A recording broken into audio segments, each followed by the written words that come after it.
Or maybe part of the issue is you. You don't have the courage to ask for help, and you struggle with your own sense of not wanting to burden others. So all of these feelings are really normal. You're not a normal. Make sure you're not alone and that these feelings are normal.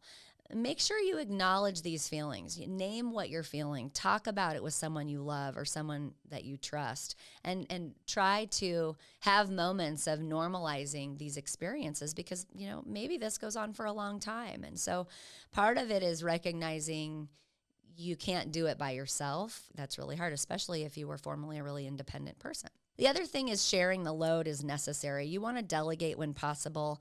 Ask for help from family, from friends, from other professionals. This can be a marathon, and so you've got to divide and conquer when it comes to this, because our lives don't just stop when we're called to help with an aging parent. And then, of course, like in all relationships, we have to set boundaries, internal boundaries, external boundaries. We can't do it all, and it's okay to say no. It's okay to ask for help. It's okay to continue your own life, and balancing your own life's priorities and delegating to others when you need to. Because I think a lot of times what we forget when we're in this role is that we matter too.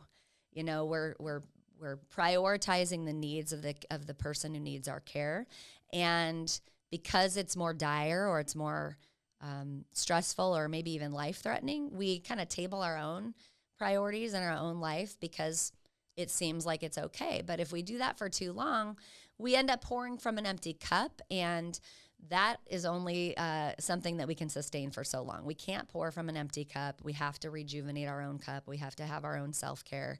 And so, again, back to the delegation, it's really going to be necessary at times.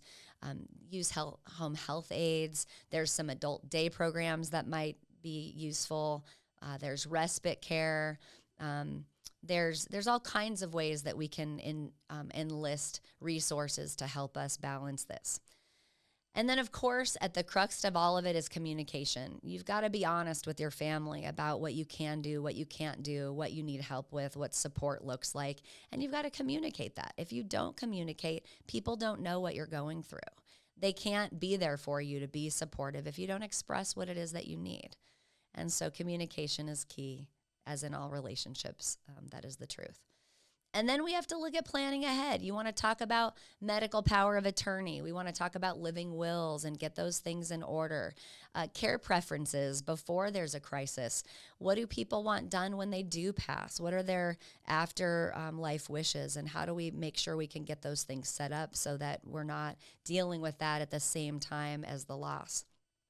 So I had a client that talked to me about hiring a part-time caregiver so that she could keep her job and still care for her dad. And she felt really guilty at first, but as soon as she realized that delegating allowed her to just show up with more patience and more love and more kindness, rather than the frustration and the resentment over having to be not just the caretaker, but also the daughter, she was actually able to be more kind when she was with her parent. So it's important to remember that you're doing the best you can in an impossibly hard situation, and perfection can't be the goal because there's no such thing as the perfection.